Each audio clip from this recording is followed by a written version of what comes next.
This is Church Street Station. So Church Street is really like Main and Main in downtown Orlando. So you have like the urban core, we've got apartments, this is a lot of retail that goes down Church Street, some great restaurants. Punch over to the other side and we have Kia Center, which is where the Orlando Magic play. This is really like the most lively part of downtown Orlando. We're about to turn the corner to the project, Truist Tower. And so you'll see it's really the newest project in downtown Orlando. This was built in 2019. We finished the project. It's a combination of ground floor retail, parking structure, 550 parking spaces, roughly 200,000 square feet of office. Top Hat is a Marriott AC hotel, 180 key project, gorgeous. I'm gonna take you guys up there so you can see it. The sunsets from up there unlike anything else in downtown, really in the city. This is I-4, which also cross-sects with 408. So this is the main highway infrastructure of where all highways throughout Central Florida come and connect. When you get off the highway, the first building you see is this building. So two main areas of revenue. You've obviously got parking and then the office building. There is retail income. A lot of the retail income is really like experiential retail income. We have roughly a 2,000 foot suite on the first floor that's currently vacant. I'm working right now with a Michelin chef to bring in one of his concepts, a good friend of mine, because we want to give the lobby, the front of that building, a personality, an experience. So whether you're going to the hotel or you're going to the office building, you'll be able to come down, grab a great bite, come hang before a game. One of the unique things of this building is given our highway access, you can pull right in coming into an event, pull right back out. So if anybody's ever gone to a sporting event and had to park at the parking infrastructure of those venues, it's pretty crazy. You can come in and out of this garage in less than a minute. And so it makes for a seamless experience. It's actually one of the places of value add that I see within the project. So another dynamic here, this is the entryway to the garage. So everybody in one, out one. This is the highway exit. So part of our thought process is being able to, and you can do this, you can hire a police officer. So at this corner during high volumes, that green light punches, he'll be able to stop traffic and you're just ripping cars out of here. So not only a clean, seamless way on the way in, most importantly, making sure it's a clean, seamless way on the way out. These are some of the details we think about when operating a best-in-class true urban core asset. These are the details that drive the value of the asset and most importantly, the experience of the asset. Amazing valet operation. How you doing, man? Good. Cheers. An entryway into a beautiful lobby. So right on the other side of that screen is where the existing retail vacancy is, where we're thinking about doing a food and beverage experience. You have 2 elevator banks. You have 3 elevator banks on this side, 3 on that side. These are dedicated to the Marriott AC hotel. These go to the office. And actually 1 elevator from the office suites, you can push a button, get to the 18th floor, so you can go upstairs, take a meeting in the sky lobby, grab a bite, and go right back down to your office. All in an integrated parking, office, hotel project, the only of its kind in the city.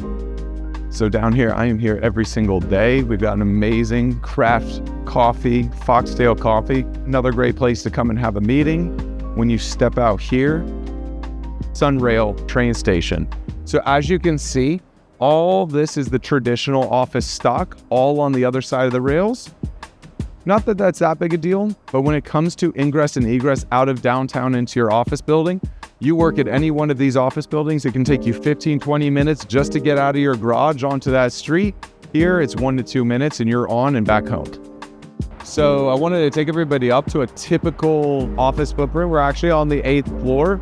I wanted to come up here because it's a little less occupied, but it'll give you a good sense of the quality of this garage. So in this garage, we have 550 different spaces. The top floor, which is the 10th floor, is actually reserved for the valet. So one of the places of value add opportunity that I see is actually working with the valet operator to restructure how we do the valet to allow them better stacking downstairs. That'll come down to an arrangement with us and the hotel user. But there's a lot of value add. It's not typical that you're in a position to buy a best-in-class core trophy asset that has the level of value add opportunity that this asset does.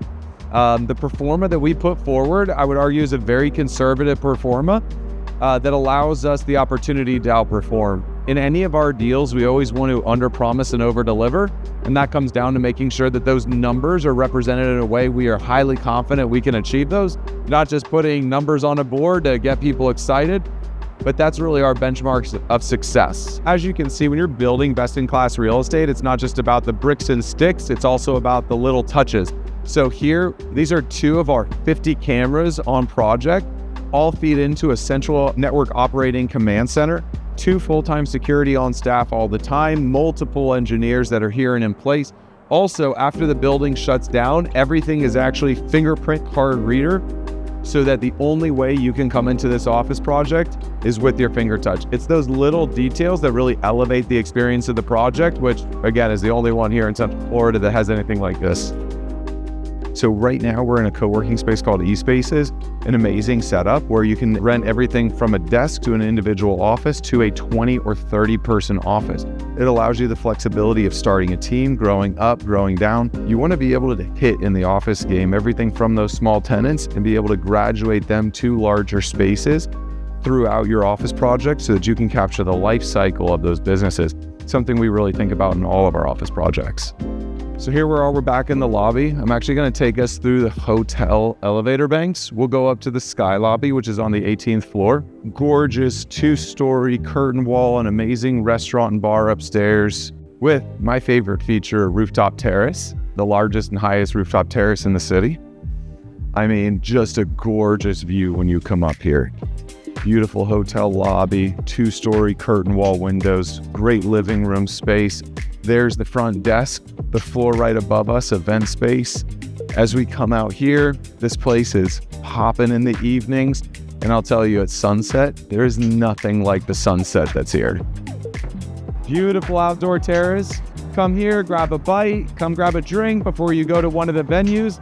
And again, we're smack dab in the middle of the Kia Center, which is again where our Orlando Magic play over 180 events a year. Right around the corner, we have the Dr. Phillips Performing Arts Center. These are great full height windows, so it actually prevents a lot of that wind load, so you can actually come out here and experience the city. As you can see here, just overlook the entire city. Out there, we have Universal, Disney. This is really the core of our infrastructure, highway infrastructure. Over the last 10 years, Orlando has spent over $5 billion on transportation infrastructure, from rail to highway to airport.